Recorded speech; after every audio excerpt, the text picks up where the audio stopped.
خير الله محمد صلى الله لا إله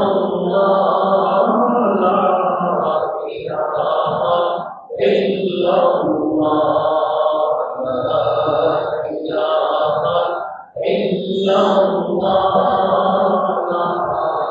إله إلا الله لا إله إلا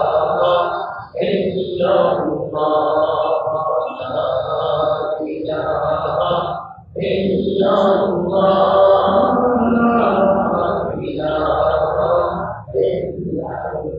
لا إله إلا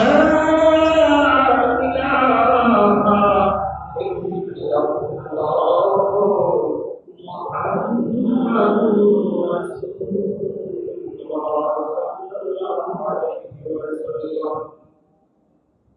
معزز مكرم حضرات رسول الكرام बहुत बड़े अज़ाम बहुत फैला अल्लाह पाक के दरबार लाखों शुक्र के महान रब्बुल आलमीन আমাদেরকে আল্লাহ পাকের নির্দেশ বা নামাজ আদায় করার লক্ষ্যে আল্লাহর মসজিদে আসার ও বসার তৌফিক প্রদান করেছেন এই জন্য সকলের অন্তরের অন্তর থেকে কালিমাতুল শুকর আদায় করব আলহামদুলিল্লাহ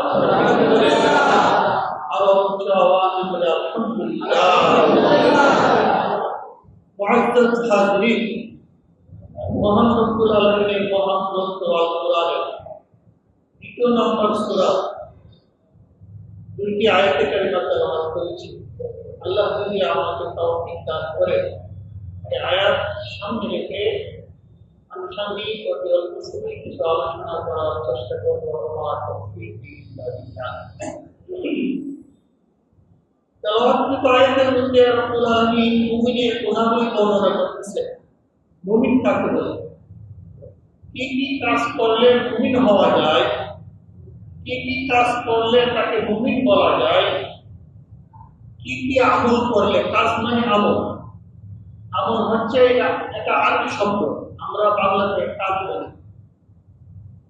আমরা পারিবারিক কাজ করি সাংসারিক অনেক কাজ করি ওইটাও একটা কাজ আবার ইবাদত বন্দেগীর একটা কাজ যে কাজটা আল্লাহর পক্ষ থেকে অর্পিত দায়িত্ব সেগুলো আমরা করি এটা কাজ আরবিতে বলা হয় আমল কাজের মধ্যে একটা হচ্ছে সৎ কাজ আর একটা হচ্ছে বদ কাজ বাংলাতে বোঝানোর চেষ্টা করছি কাজের মধ্যে একটা হলো কি সৎ কাজ আর একটা হলো বদ কাজ সৎ মানে ভালো আর বদ মানে খারাপ তো চুরি করা একটা কাজ এটা কি বদ কাজ মানে খারাপ ডাকাতি করা একটা কাজ অন্যের হক আত্মসাৎ করা এটা কিন্তু একটা কাজ ঠিক আছে তাহলে সবগুলোই কাজ কিন্তু পার্থক্য কি কোন কোন কাজ হচ্ছে সৎ কাজ আর কোন কোন কাজ হচ্ছে কি বদ কাজ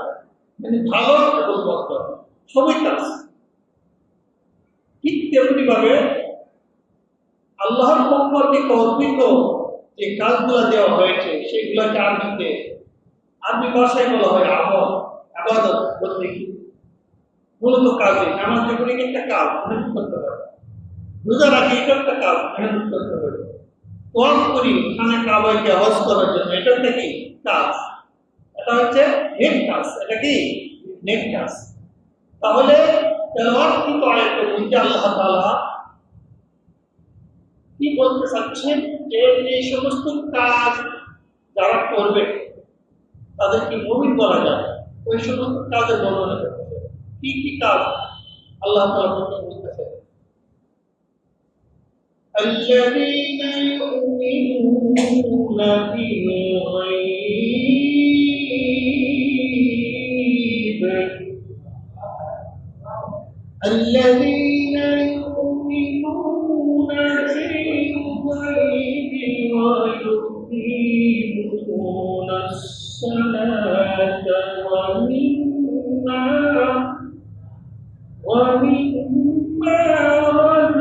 رزقناهم ينفقون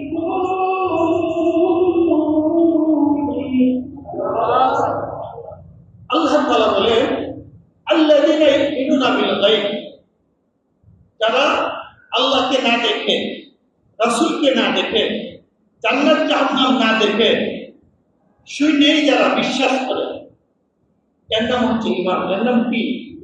ঈমান।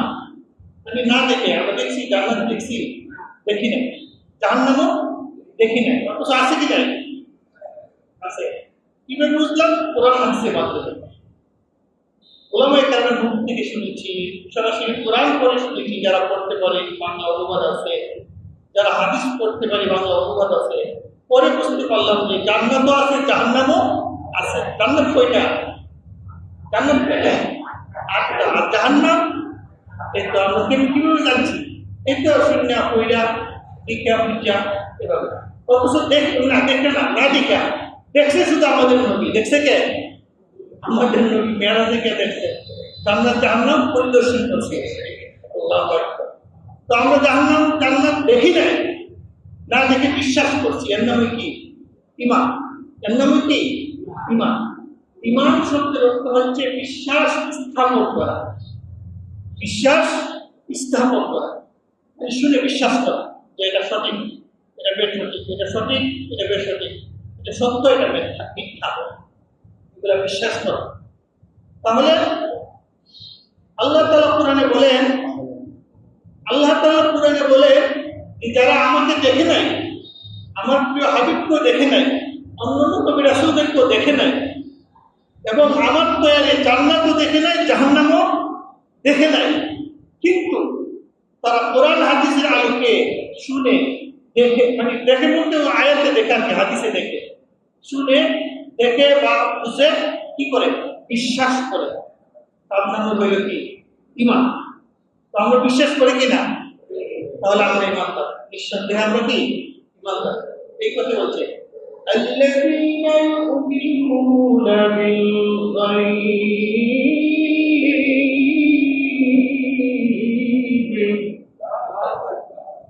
ওয়া ইউকিমুনাস সালাত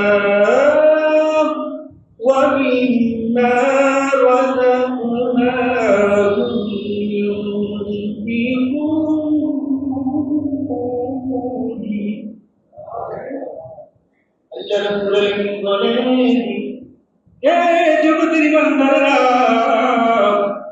তোমরা যারা আমাকে না দেখে, আমার জান্নাত, আমার তৈরি জান্নাত না দেখে, আমার তৈরি জাহান্নাম না দেখে তোমরা বিশ্বাস যারা স্থাপন করবা, যারা বিশ্বাস করবা, যারা মানবা, তারাই হচ্ছে সত্যিকারের ঈমানদার।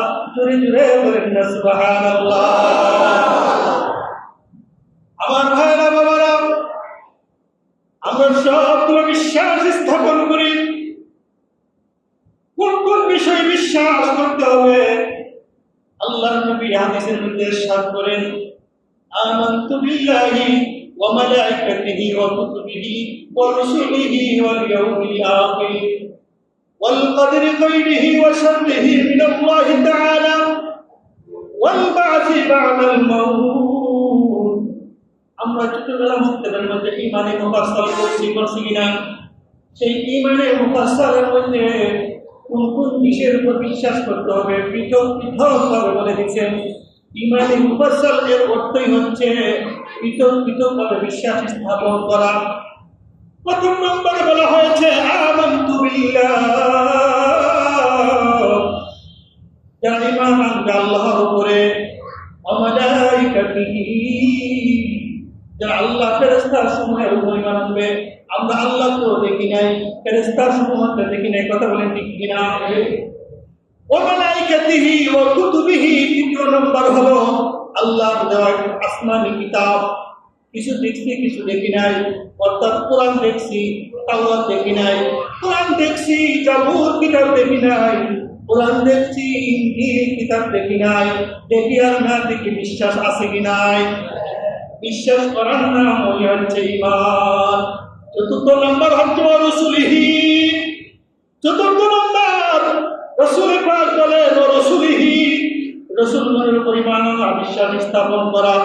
বহু বছর বলা হয়েছে শুধু আমাদের রাসূলের পরিবার আনলেই চলবে না, বরং আদম আলাইহিস সালাম থেকে নিয়ে আমাদের নবী পর্যন্ত যত অসংখ্য অগণিত নবী রাসূল দুনিয়াতে আগমন করেছেন, আল্লাহর পক্ষ থেকে প্রেরিত হয়েছেন, সকল নবী রাসূলদেরকে আমরা দেখি নাই, না দেখো বিশ্বাস করার নাম হচ্ছে ঈমান। ধীরে ধীরে বলেন, কথা বলেন ঠিক কিনা?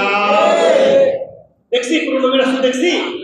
আমার ভাইরা, পঞ্চম নম্বর বলতেছেন ওয়াল ইয়াউমিল আখির। এই দুনিয়ায় শেষ না, এই দুনিয়ার পরে আরেকটা দুনিয়া আছে, আরেকটা জগৎ আছে। সেই জগতের আরবিতে নাম হলো আখিরাত। শেষের নাম আখিরাত, মানে আখিরাত মানে শেষ, মানে শেষ জগৎ।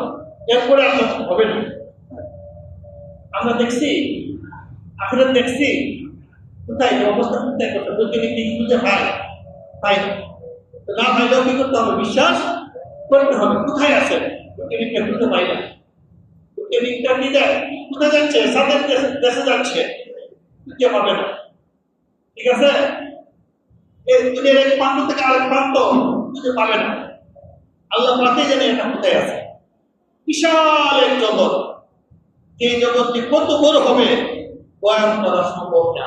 কারণ এক একটা গাছের পরিমাণই হচ্ছে 100 বছর চালাক ঘোড়া, দ্রুতগামী ঘোড়া দৌড়ে জান্নাতে একটা গাছের সাইজ শেষ হবে। তাহলে একটা গাছ যদি এত বড় হয়, জান্নাতে গাছ কি 1 লক্ষ 1 কোটি না। একজন মুসলমান যদি দৈনিক 300 বার সুবহানাল্লাহ বলে, তার জন্য দৈনিক 300টা গাছ লাগানো হয়। সুবহানাল্লাহ, একটা গাছের পরিমাণ কত বড়! আর ওই বান্দা যদি সে সর্বদাই দৈনিক 300 বার সুবহানাল্লাহ বলে, বলতে বলতে তার সারা জীবনে যদি তাসবিহ পড়ে যায় সুবহানাল্লাহ সুবহানাল্লাহ, অনেকে কিন্তু 500 বার করে, 700 বার করে, তাহলে একজন মুমিন বান্দার কতগুলো গাছ, তার জন্য তো কতগুলো জায়গা দরকার। কথা বলে ঠিক কিনা? এরপর কত বিল্ডিং আছে, অট্টালিকা আছে। তাহলে জান্নাতটা কত বড় হবে এটা বয়ান করা কি সম্ভব? কোথায় রাখছেন আল্লাহ? আল্লাহু আকবার। আল্লাহ বাকি ভালো জানেন যে কোথায় রাখছেন। আমার ভাইরা বাবারা, হাদিসের মধ্যে পাওয়া যায় সারা পৃথিবী 7 আসমানের নিচে যে 7টা জমিন আছে, জমিনের মধ্যে যে পাহাড় পর্বত আছে, খাল বিল আছে, নদী নালা, সাগর দরিয়া আছে, যত কিছু আছে, একটা আসমানের নিচে যত কিছু আছে, এমন ভাবে 7টা আসমানের নিচে যত কিছু আছে, সবগুলোকে একত্রিত করে একটা মরুভূমি বানানো হবে। সেই মরুভূমির নাম হচ্ছে হাসরের মাঠ। জোরে সুরে বলেন না সুবহানাল্লাহ। 7 আসমান আছে তো, এর মধ্যে আবার 7টা জমিন আছে না? সেই 7টা জমিনকে একত্রিত করে, কিতাবে প্রমাণ করে আর কি, 7টা জমিনকে একত্রিত করে একটা বিশাল জমিন বানাবে, যেখানে কোনো কি থাকবে না, নদী নালা থাকবে না, পাহাড় পর্বত থাকবে না, শুধু সমতল থাকবে, কোনো গাছগাছালি থাকবে না, কোনো কিছুই থাকবে না, শুধু একেবারে খালি থাকবে। তাহলে এরকম 7টা পৃথিবীকে, যেমন 7টা আসমানি 7টা জমিনকে জোড়া দিলে অনেক বড় হবে না? সেই 7টা জমিন জোড়া দেওয়ার পরে যে খালি জায়গা হবে, সেই জায়গাটা হবে মানে ইয়াউমুল হাসর, যেখানে হিসাব নিকাশ হবে, মানে হাসরের মাঠ। সুবহানাল্লাহ। গাছগাছালি থাকবে না, কোনো ঘর থাকবে না, কোনো ছায়াটা তো থাকবে না, শুধু খালি থাকবে। তখন আল্লাহ রাব্বুল আলামিন যে সূর্যটা দেখতেছি, সেই সূর্যটাকে এই মরুভূমিতে অর্থাৎ হাসরের মাঠে প্রত্যেকটা মানুষের অর্ধ হাত প্রায় 8 ইঞ্চি, 8 ইঞ্চির উপরে সূর্যটা নিয়ে আসবে। সুবহানাল্লাহ। কোন গাছ নাই যে সূর্যের তাপ থেকে বাঁচবো, গাছের নিচে দাঁড়ায়, ঘরের নিচে দাঁড়ায়, কোনো কিছুই থাকবে না। থাকবে? একমাত্র আশ্রয় কেন্দ্র একটাই থাকবে, সেটা হচ্ছে আল্লাহ পাকের আরশ। সুবহানাল্লাহ। কি থাকবে? মওলা পাকের আরশ। মওলা পাক যে আরশে অবস্থান করবেন, যে কুরসি, এই চেয়ারে, মনে করেন উদাহরণস্বরূপ বলতেছি, যে চেয়ারে যে আরশ যে কুরসিতে অবস্থান করবে এর ছায়া, এর কি ছায়া, সেই ছায়ার নিচে সবাই যেতে পারবে না। সবাই কি করতে পারবে না? যাইতে পারবে না। শুধু 7 শ্রেণীর মানুষ যাইতে পারবে। 7 শ্রেণীর আলোচনা করতে পারবে একটা। 7 শ্রেণীর মানুষ ওই ছায়ার নিচে স্থান পাবে। এর মধ্যে 1 শ্রেণীর মানুষ হলো যারা মসজিদের সাথে সুসম্পর্ক রাখে। জোরে বলেন সুবহানাল্লাহ। যারা মসজিদের সাথে কি রাখে? সুসম্পর্ক মানে ভালো একটা আন্তরিক, ভালো একটা সুসম্পর্ক। এই ওয়াজে তারা